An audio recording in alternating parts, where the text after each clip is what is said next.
I love church history. Probably a little too much. I love reading about it. I love learning about it. I love going to discourses about it. My wife did remind me before making this video that not everyone does.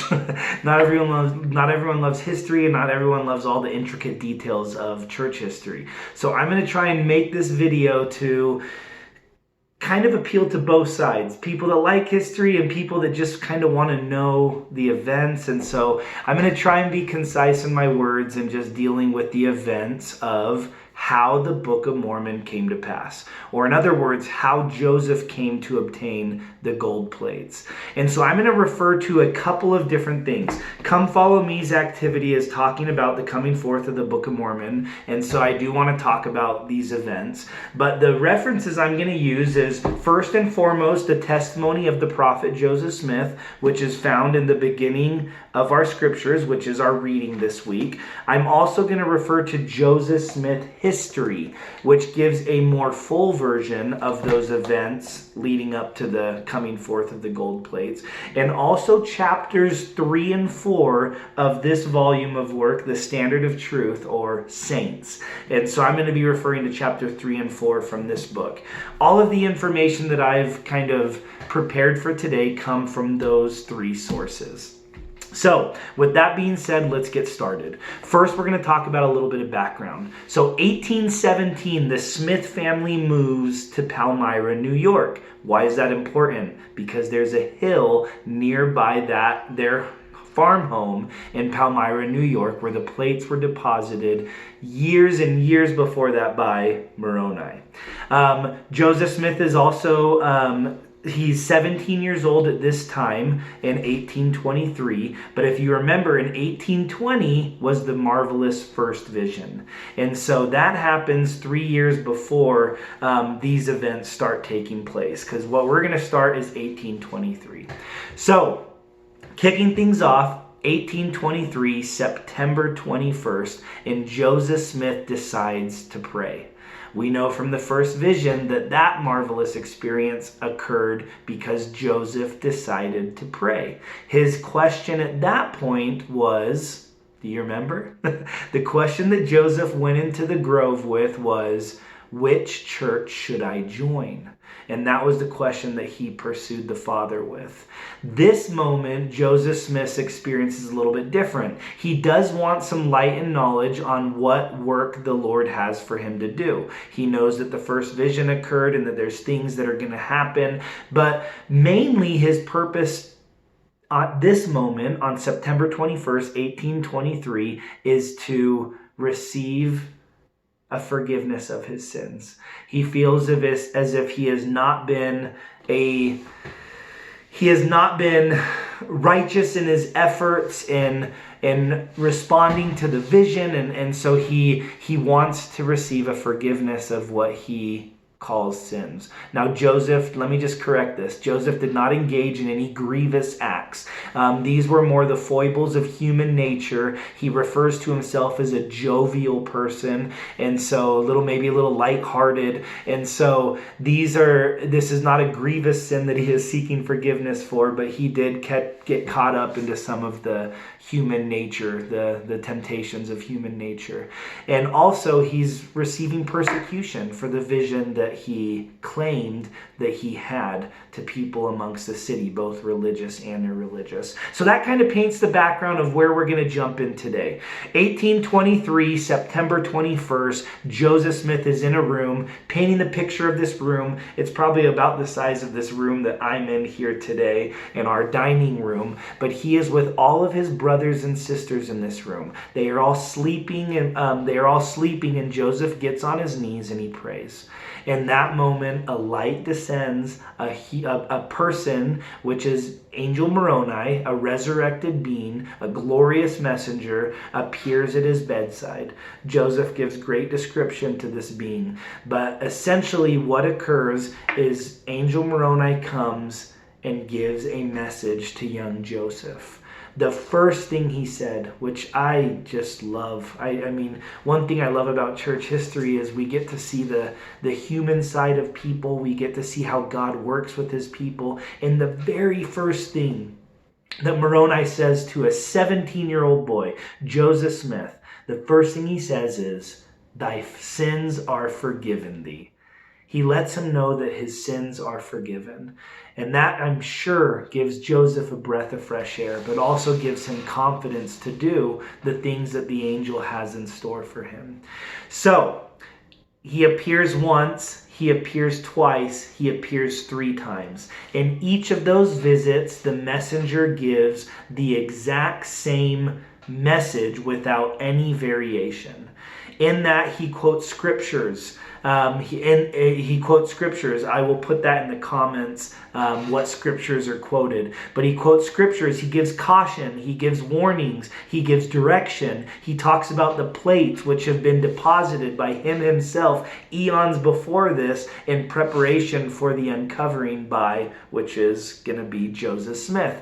And so he has a great message for him, but he quotes it word for word each time he visits. So the angel comes, then he leaves. He comes, then he leaves. He comes, then he leaves. So he comes 3 times at night, which occupied the entire night, from the time that Joseph prayed until the cock crowed in the morning. And then the next morning, as Joseph is working in the field, he starts heading home from some fatigue, not being able to handle the labor at hand. And as he falls over a fence, the angel comes a 4th time. And guess what message he has? The same exact message from the night before. So over the period of about, 12 hours, maybe 14, 15, 16 hours, within that period, Joseph has received 4 messages from this angel without any degree of variance. So he just gets the same exact message 4 times. I want to just quickly read Joseph Smith's reaction to some of these experiences. "I lay musing on the singularity of the scene and marveling greatly at what had been told me by this extraordinary messenger. So deep were the impressions made on my mind that sleep had fled from my eyes. I lay overwhelmed in astonishment at what I had both heard and seen. I was again left to ponder on the strangeness of what I had just experienced." This visitation from the angel Moroni left Joseph in a very positive way. He was touched. He was informed. He was fatigued because of the experience that he had with this messenger. But they were all very positive experiences for Joseph as he prepared for the work that the Lord had for him. The interesting thing is the next day is Joseph is given one invitation by the angel Moroni, and that is to tell your father about these things. I don't know if Joseph was lacking confidence, or maybe he was confused, or maybe even a little bit unsure of what he had received, because the reaction of his father clears up any doubt that must be in the prophet's 17-year-old mind. As the prophet's father, Joseph Smith Sr., says to him, so it says here, Joseph recalling the experience, "Joseph Sr. wept and told me that it was a vision from God and to attend to it." How amazing that must have been for Joseph, 17 years old, to have his father, first of all, weep and then affirm to him that this was from God and that he should act on it. So Joseph acted immediately. I'm sure although he was fatigued, he received a little bit of a second wind, and he head up to the hill that the angel Moroni had for him. So this is September 22nd, 1823. Joseph does not receive the plates that day, nor does he the next year. As a matter of fact, he visits this hill 1, 2, 3, 4, and then does not get the plates until the 5th time. So from 1823, it takes 4 years until Joseph actually receives the plates. So the big question then comes, why? Why did it take so long? Why did it take so long for Joseph to receive the plates? I'm sure there's many answers to that question, but I'm going to seek to answer that a little bit. Why did Joseph not receive the plates right away? It is my personal feeling that Joseph needed to learn a little bit more about Joseph. And Joseph needed a little bit more confidence, because he's about to be the prophet of the restoration. He's about to have his name hated and loved by many. We know that still today that continues, where there's not a lot of neutral parties of Joseph Smith. It's either people revere him as the prophet of the restoration, or they think he is a felon and a con man. And so you've got both extremes with the prophet Joseph. But I want to talk about some of the events that happen in these experiences of Joseph not receiving the plates. 4 years is not a short period of time, and I'm sure the anxious young 17-year-old prophet was not ready for what was needed as a man, the prophet, to restore God's kingdom once again upon the earth. So the first year, between the first and second visit to the hill, the prophet lost his brother, Alvin Smith. Alvin Smith, from all sources, was the heart of this family. He was the oldest son. Everyone looked up to him. Everyone loved him. He loved his siblings, and they have nothing but good things to say about Alvin. On Alvin's deathbed, he says this to the prophet: "Do everything that lies in your power to obtain the records," Alvin said to the young 17-year-old prophet. "Be faithful in receiving instruction and keeping every commandment that is given to you." What an amazing amount of preparation that probably gave to the prophet. One, experiencing heartache, experiencing sorrow, experiencing the loss of someone he loved, but also getting that conviction from his brother on his deathbed, where most people say the most important things of their life, and he received that counsel to be truthful to the commandment that God has given him. Between the second and third visit, Joseph fully intended to get the plates. He received a little piece of humble pie as he came back from the hill with his family waiting for him empty-handed. Joseph was disappointed in himself, but Moroni instructed him to return for the plates the following year. He got home and his family said to them, "Did you see them?" And he goes, "I did see them, but I could not take them." Joseph Smith Sr. then said, "I would have taken them if I had gone in your place." Joseph Smith then said, "You do not know what you say. I could not get them, for the angel of the Lord would not let me." How disappointing it must have been. Again, sometimes our greatest growth comes through those moments of disappointment when we have our expectations up here and then something else happens. What a good lesson for the prophet. In between his third and fourth visit, there's a couple events that happen. Joseph meets Emma. He also is faced with court. So Joseph Smith is put on court because of some of the acquisitions of the people that Joseph was around previous to a lot of this, when he was found looking for gold. Joseph headed up a couple of crew of people in trying to seek out treasure and gold. And in doing that, there was a court case that was put against him. Joseph was cleared of all of those accusations, and nothing came of it, but I'm sure it was a moment of growth for him. He visits the hill for the fourth time in 1826, and once again, he does not return with the plates. He does get some instruction from the angel, and the angel says that you need to bring the right person with you.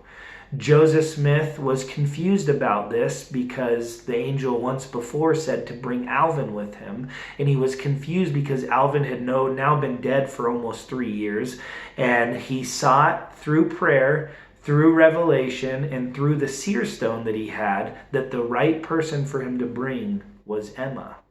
It was then, a month later, that Joseph made the decision to marry Emma. In January 1827, he was married, and as a mature man, was now ready to receive the plates.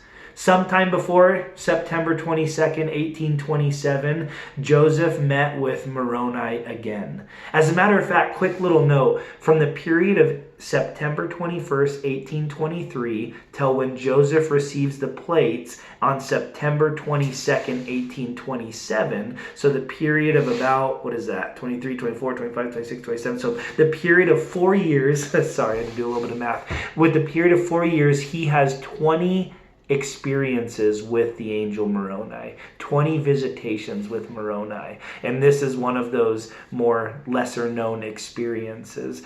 But essentially what Moroni says to him in that experience is that if you are not ready to receive the plates, when you come to the hill this year, I will prepare another person to receive them. That must have had a great effect on the prophet, as he is now a young married man anticipating getting the plates. As we know, Joseph does receive the plates, and on September 22nd, 1827, persecution has now rise. Joseph seems to have a open nature about him and tell people some of the things that he's dealing with, because a lot of people knew about these experiences and going up to the hill. So Joseph, taking Emma with him, they decide to go to the hill at midnight to avoid any of the people that are trying to steal the plates from him. He leaves Emma, he goes and obtains the plates, and then returns to her and returns home to the family awaiting for him. They hoped he would get the plates, but with disappointments of the 4 previous times, they were unsure that he would get them. He does get them, he brings them home, and the people that are waiting for him is Lucy, his mother, Joseph Sr., Joseph Knight, and Josiah Stowell. All of those individuals are eating breakfast as Joseph returns with the plates. His mother recalls the experience. It seemed as if a weight had been lifted off of his shoulders. As he finished and brought the plates in, he sat down at breakfast with some of these other gentlemen that were awaiting. And Joseph, I kind of want to end with this little quote. Joseph, talking to the man, he says, "I am pretty disappointed." And the man, reading Joseph's countenance and his words, essentially says, "I'm sorry, it seems as if you didn't get the plates." And then Joseph repeats, "I am greatly disappointed." But then his expression changed to a smile, and he says, "It is 10 times better than I expected." Joseph seemed to have a fun personality about him, and he was still making jokes the morning after getting the plates. This marvelous and miraculous experience, brothers and sisters, I believe to be true.